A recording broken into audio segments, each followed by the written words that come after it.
기억을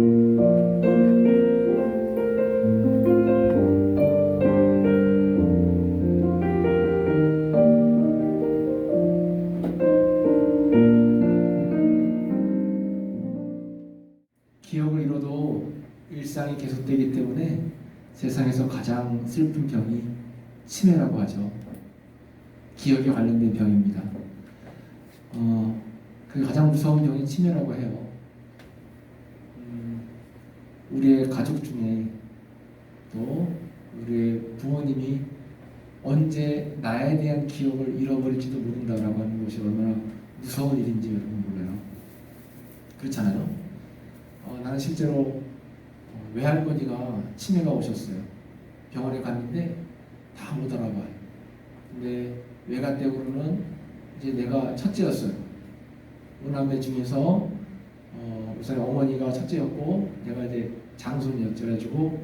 가서 처음에는 막 못 알아봐요. 그런데 나중에 겨우 알아보시고 이름을 부르시더라고요. 굉장히 마음이 아팠어요. 여러분들 함께 지내고 있는 아빠나 아니면 엄마하고 가정에서 어떤 어려움이 또 어떤 문제가 있을 수도 있겠지만 그 아픔과 어려움도 나에게 소중한 그런 추억으로 기억될 수도 있어요. 그래서 이 시간이 후회되지 않도록 더 많이 살아가고 더 많이 행복한 추억들을 남겼으면 좋을 것 같아요. 사람은 한계가 있는 동물이라서 기억력에 한계가 있어요. 기억력에 한계가 있는데 기억력이 점점 감퇴하다 보면 나중에는 치매로까지 올 수 있다라고 하는 거죠. 여러분, 누군가에게 내가 잊혀진다라고 하는 것 자체가 굉장히 슬픈 일입니다. 그런데 오늘 말씀에서 보면 하나님께서는 절대로 하나님의 자녀로 삼은 우리들을 한결같은 사랑 안에서 기억하시고 잊지 않는다라고 말씀해 주셨어요. 그리고 하나님은 그 사랑을 우리에게 여러 가지 방법으로 보여주시고 알려주신다라고 하는 거죠. 그 사실을 우리는 거절하면 안 돼요. 때로는 하나님이 살아계시고 하나님이 나를 아끼신다는 것, 나를 사랑하신다는 것을 알면서도 그 사랑을 거절할 때가 있어요. 흔히 우리 집에서는 사춘기라고 하죠. 사춘기 때가 되면 부모님이 나를 사랑하는 걸 아는데도 나도 모르게 그냥 튕겨나가고 싶고 특별한 행동을 하고 싶고 그렇잖아요. 네. 부모의 마음은 왜 그러나 하고 안타까울 때가 있어요. 사람은 기억력 속에서 한계를 우리가 느낄 때가 많이 있지만 하나님의 사랑은 절대로 변함이 없다는 것. 그래서 그 사랑을 우리는 거절하면 안 된다라고 하는 것입니다. 7월의 주제가 말라라고 하는 거였죠. 그래서 속지 말라, 지난주에는 자랑 말라, 이번 주에는 거절 말라, 다음 주는 비교 말라입니다. 오늘은 거절 말라. 하나님께서 나에게 베풀어 주신 여러 가지 사랑, 거절 말라. 때로는 그 사랑이 사랑의 매일 수도 있어요. 부모님은 자녀를 사랑하기 때문에 때로는 거절하면서 매를 들 때도 있어요. 그러나 그 사랑을 깨닫지 못하면 오해를 하게 되죠. 분명한 사실은 하나님은 반드시 여러분들을 잊지 않으시고 끊임없는 한결같은 사랑을 베풀어 주신다고 하는 것입니다. 그 사랑을 거절하면 안 된다고 하는 거예요. 오늘 성경 본문에 보면 1절에 이렇게 말씀하고 있어요. 하나님께서 종에 대해서, 특별히 예수님에 대해서 말씀하시는데 내가 붙드는, 내 마음에 기뻐하는, 내가 택한 종, 그 종이 바로 예수님인데 하나님으로 봤을 때는 아들이죠. 아들 예수님을 이 세상에 종으로 보내셨다라고 하는 거예요. 왜? 하나님께서 우리를 사랑하시기 때문에, 우리를 구원하시기 위해서 너무너무 아끼는 하나밖에 없는 독생자의 아들 예수님을 이 땅에 보내신 거예요. 사랑의 표현이죠. 그 예수님은 우리를 섬기러 오셨고 신의 모습을 버리고 인간의 모습으로 오셔서 낮고 천한 말구기에 태어나서 인간이 겪는 모든 아픔과 어려움들을 다 겪어보시고 또 인간들이 겪는 눈물, 고통 다 예수님께서는 겪으셨다라고 하는 겁니다. 가장 낮은 종으로 이 땅에 예수님이 오셨어요.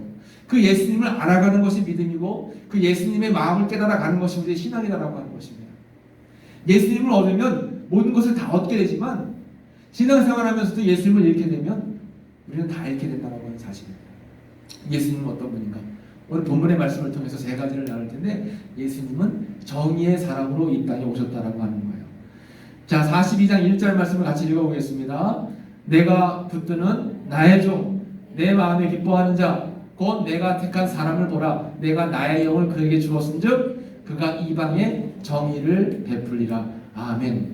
아까 이야기한 것처럼 하나님께서 아들 예수님을 표현하시는데 나의 종, 내가 기뻐하는 자, 내가 택한 사람, 이 사람에게 나의 영, 성령을 주어서 이 땅에 보내실 때 이 땅에서 해야 될 일이 뭐냐? 정의를 베푸는 것이에요. 예수님은 이 땅에 오셔서 정의로운 삶을 살아가셨습니다. 정의라고 하는 것은 뭐냐면 하나님의 통치가 온전히 이루어지는 상태를 정의라고 해요. 3절 말씀에도 보면 진실로 정의를 시행할 것이며 4절 말씀에도 보면 세상에 정의를 세우기에 이르리니 예수님은 이 땅에 정의를 실천하러 오셨다고 하는 것입니다. 그러니까 우리가 예수님 닮기 위해서는 우리도 정의로운 삶을 살아야 돼요. 정의로운 것, 이야기한 것처럼 하나님의 통치가 온전히 이루어지는 것. 그래서 항상 내가 하나님 앞에 있다는 생각을 하면서 여러분들의 가정에서 또 여러분들 삶의 터전에서 일터에서 정의로운 삶을 살기 위해서 애써야 돼요. 불의하지 않고 순간적인 앞에 있는 이득 때문에 내 스스로를 속이고 하나님을 속이는 행동을 하면 안 된다고 하는 것입니다. 정의로운 삶을 살아야 되는 거예요. 성경에 나와 있는 본문의 말씀에 보면 하나님께서 하시는 이 정의라고 하는 것은 바벨론 포로로부터 해방돼서 예루살렘으로 돌아가는 걸 정의라고 표현하지만 오늘 우리가 살고 있는 이 시대에서는 정의라고 하는 것은 디지털 바벨론 시대의 그리스도인으로 살아가는 겁니다. 지금은 그 옛날 시대하고 완전히 다른 시대를 우리가 살고 있잖아요. 어떻게 보면 광야 같은 시대이고 어떻게 보면 바벨론 포로와 같은 시대입니다. 이런 시대에 우리가 해야 될 것은 뭐냐면 정말 이 시대에 진정한 정의로운 그리스도인의 삶이 무엇인가를 늘 깨달아야 돼요. 여러분 세상에 살면서 세상 사람들하고 똑같이 그 사람도 죄를 지니까 나도 죄를 짓고 그 사람도 이렇게 하니까 나도 이렇게 하고 꺼리낌 없이 하면 안 된다는 거예요. 뭔가 다른 모습을 보여야 되는 거예요. 유튜브에 보니까 요즘에 그 개그맨들이 TV 프로에서 개그 프로가 다 없어지는 바람에 유튜브로 다 넘어갔더라고요. 그래서 유튜브에서 몰래카메라 같은 거 많이 하나 봐요. 그런 것도 잠깐 보니까 쓰레기 버리는데 이제 거기 숨어 있다가 쓰레기 버리는 사람이 불법 투기하는 사람이 있으면 이제 가가지고 그 사람하고 막 이렇게 여러 가지 상황을 펼치는데 한결같이 하는 얘기가 그거예요. 나만 버려요 쓰레기? 여기 다 버린 사람들 있잖아요. 왜 나만 가지고 그래요? 이런 얘기는 다 한결같이 해요. 그러니까 나도 모르게 나만 이렇게 사나? 남들도 똑같이 사는데? 그런 마음을 갖는다라고 하는 거죠. 근데 그렇게 살면 안 되고 남들은 이렇게 하니까 나는 이렇게 사지 않을 거다라고 하는 정의의 마음을 가지고 있어야 된다고 하는 겁니다. 여러분들과 진짜 의로운 디지털 시대에 올바른 그리스도인의 삶이 무언가를 바로 깨달아야 돼요. 그리고 예수님은 이 땅에 종으로 오셔서 온유한 삶을 살아가셨어요. 2절에 보면 그는 외치지 아니하며 목소리를 높이지 아니하며 그 소리를 거리에 들리지 않게 했다라고 이렇게 표현하고 있죠. 예수님은 이 땅에 오셔서 큰 목소리 내지 않고 늘 겸손하고 자비로운 모습, 즉 온유한 삶을 살아갔다라고 합니다. 지난주, 지지난주 계속 온유에 대한 말씀이 성경에 나와 있어요. 야고보서 말씀에도 온유를 말씀하고 있고 잠언 말씀에도 온유를 말씀하고 있어요. 그래서 온유라고 하는 것은 무조건 착하고 따뜻한 게 온유라고 그러지 않았죠. 그리스도의 마음을 품고 남을 배려하면서 또 남을 이해하면서 더불어 살아갈 수 있는 그 마음이 바로 온유라고 하는 것입니다. 분노의 시대에 살고 있는 우리들은 온유에 답을 해야 된다라고 그렇게 이야기하고 있어요. 탄미칸이라고 하는 그런 승려가 책을 썼는데 화라고 하는 책을 썼어요. 화. 그 화가 뭐냐면 이 세상은 지금 화로 가득한 세상을 살고 있다라고 하는 거예요. 그 화라고 하는 것이 분노죠. 내 안에 끓어오르는 분노와 또 내 안에 끓어있는 미움들. 근데 그 원인을 어디서 발견하냐면 닭에서 발견한대요. 닭.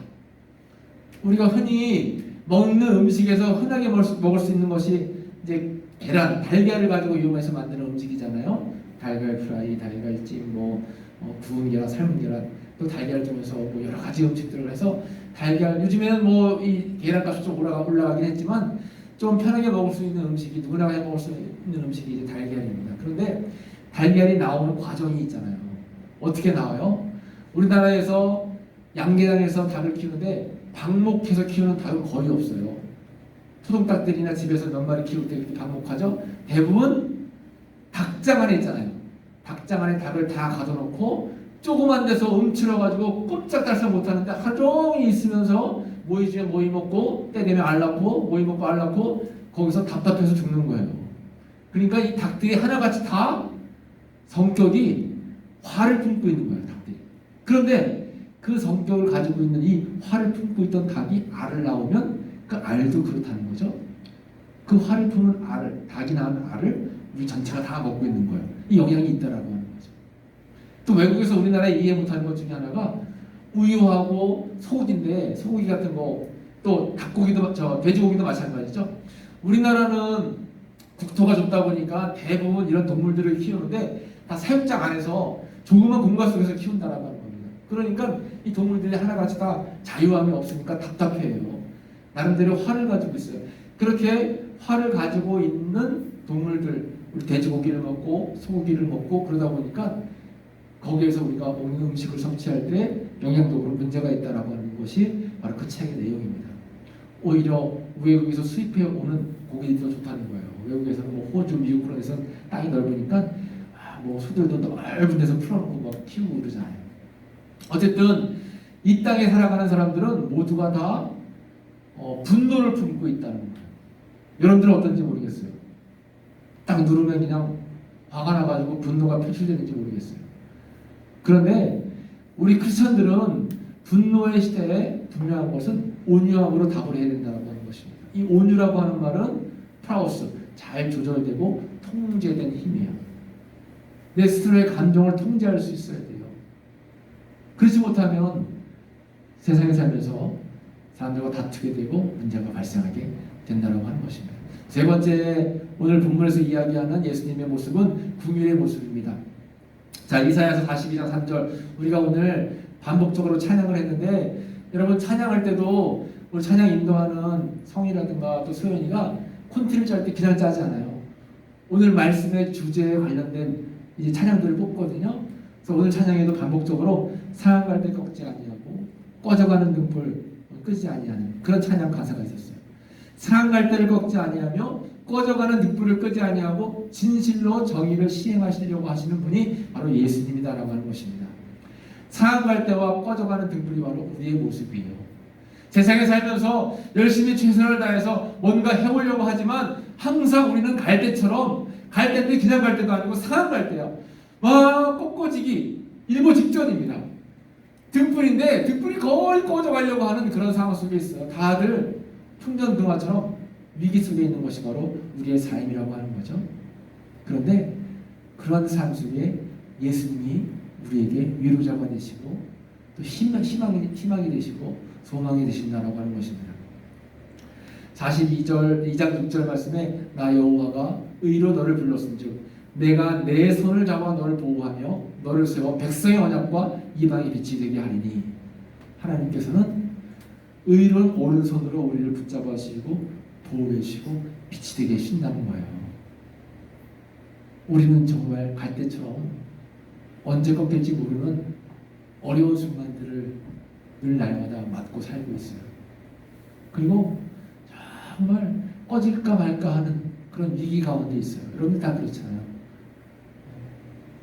정말 빠른 시간 속에서 나도 모르게 나이는 넘어가고 직장을 못 잡은 사람들은 직장에 대한 어려움, 또 가정이 안정되지 못한 사람들은 가정 환경에 대한 어려움, 또 새로운 가정을 꾸미고 결혼하고 싶어하는 청년들에게 그런 여러 가지 어려움들이 있죠. 그러나 이 모든 사실들을 하나님께서는 다 알고 계시다라고 하는 것입니다. 주님이 보내실 택하신 종은 마침내 하나님의 의를 이루고 열방의 빛이 되어 세상을 구원하실 것입니다. 이런 상황을 하나님께서 이미 아시고 이 오늘 본문의 말씀은 400년 전에 예수님이 이 땅에 오실 400년 전에 하나님께서 이사야에게 말씀하신 예언의 말씀이에요. 너희들을 구원하기 위해서 내 아들 예수를 종으로 보낼 것이다. 그 아들 예수는 이 땅에 정의를 세울 것이고 온유함으로 다스릴 것이고 궁일한 마음을 가지고 꺼져가는 등불 상한 갈대를 지키고 보호할 것이다. 그러므로 너희는 용기를 내고 힘을 내라라고 말씀하고 있는 겁니다. 자, 이제 말씀을 마감하도록 할게요. 하나님은 우리를 거절하지 않는 은혜로 항상 지키시고 보호하신다라고 약속하셨고, 또 우리는 거절하지 않는 사랑을 받아야 될 믿음을 필요로 하고 있다라고 하는 것입니다. 오늘 말씀의 주제가 그래서 거절 말라는 거예요. 하나님의 사랑을 거절 말고, 그 은혜를 거절 말고, 그 은혜에 화답하는 것이 우리의 믿음이다라고 하는 거죠. 나를 위해서 예수님이 이 땅에 종으로 오시고, 또 나를 위해서 이 땅에서 온갖 고난을 받으시고, 결국에 구원의 보혈의 피를 흘리기 위해서 십자가에 달려 돌아가셨어요. 누구를 위해서요? 나를 위해서. 그 예수님은 여러분들의 사랑과 형통과 처지를 다 알고 계세요. 지금 이 자리에 나와서 예배드리는 이 순간 여러분들의 마음속에 무엇이 문제이고 무엇이 기도의 제목이고 무엇이 답답한지 이미 예수님은 다 알고 계세요. 그리고 그 문제를 해결하기 위해서 십자가에서 이미 피를 흘리셨고, 나를 위해서 하나님께 중보자가 되시기로 나선 것이 바로 예수님의 사랑이다라고 하는 것입니다. 그 사랑만 있으면 우리는 어떠한 상황과 형편과 처지를 만난다 할지라도 이겨낼 수 있어요. 여러분, 용기를 가지시기 바랍니다. 주님의 그 사랑을 거절하지 말아요. 주님의 그 사랑을 거절하지 않고 받아들이면 우리는 지금 조금 어렵더라도 분명히 이겨낼 수 있다고 하는 것입니다. 여러분, 함께 기도하기 원합니다. 거절하지 않는 사랑 가운데 거할 수 있는 믿음 지닐 수 있도록, 나를 향한 주님의 사랑을 늘 잊지 않고 기억할 수 있도록, 어떤 상황에도 예수님이 나를 기억하고 있다는 사실을 우리는 늘 생각할 수 있도록. 그러면 지금 당장 내 모습이 상한 때고 꺼져가는 등불이라도 희망과 소망이 있다라고 하는 것입니다. 그 믿음 가지고 여러분 승리하시기를 간절히 축복합니다.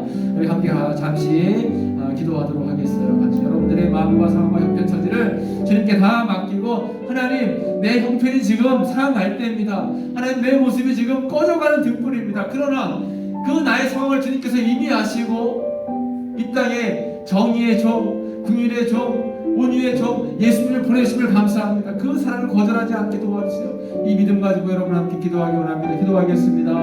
아버지 하나님 감사합니다. 주님, 오늘도 우리 청년들이 함께 피곤하지만 또 여러 가지 상황 속에 어려움도 있지만, 그러나 주님 전에 나와서 함께 주의 말씀을 나누고 기도하게 하시니 감사합니다. 하나님, 우리의 상황과 형편이 너무 어려워서 힘들어서 답답해서 하나님 앞에 눈물밖에 나오지 않을 때가 많이 있습니다. 그러나 그 상황과 형편을 주님께서 이미 하신다라고 말씀해 주셨습니다. 그리고 나에게 희망이 되시고 주의 의로운 오른손으로 우리를 붙잡아주시고 보호해 주신다라고 약속해 주셨습니다. 그 믿음을 거절하지 않게 하시고 그 사랑을 거절하지 않고 아버지 받아들이면서 주님 앞에 나아갈 수 있는 내 청년들이 모두 될 수 있도록 은혜를 베풀어 주옵소서.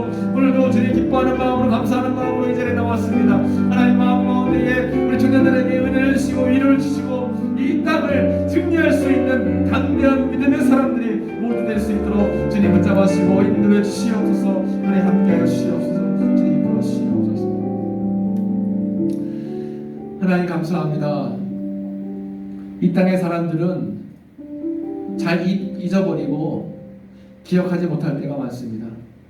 더 나아가서 가장 사랑하는 가족을 잃어버리는 아픔의 병을 지닐 때도 있습니다.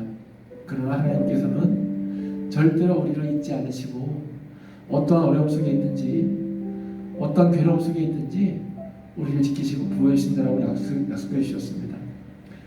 그 은혜의 약속을 우리도 깨달아 잊지 않게 하시고 그 사랑을 거절하지 않을 수 있도록 우리에게 믿음을 허락해 주옵소서. 하나님, 우리의 상황과 형편이 때로는 상할 때 같고 꺼져가는 등불 같아서 희망이 없어 보이고 소망이 없어 보이고 상황은 답답하고 마음은 괴롭고 슬플 때가 많이 있습니다. 그러나 그때마다 나를 위해 이 땅에 오시고 십자가를 지신 예수님의 사랑을 기억할 수 있도록 도와주시고 그 예수님의 이름을 기억하며 예수님의 사랑을 늘 고백하며 다시 한번 용기와 힘을 낼 수 있는 우리 청년들이 되기를 원합니다. 세상 어렵지만 하나님에게 소망이 있고 세상은 힘들지만 예수님에게 비전이 있음을 깨닫고 그 예수님을 우리 마음에 품고 나아갈 수 있도록 우리 청년들 모두에게 은총을 더하여 주옵소서. 새 힘과 은혜와 용기로 아버지 하나님 성령 안에서 지금 주시는 믿음을 덧입혀 주옵소서. 감사드리며 예수님의 이름으로 기도했습니다. 아멘.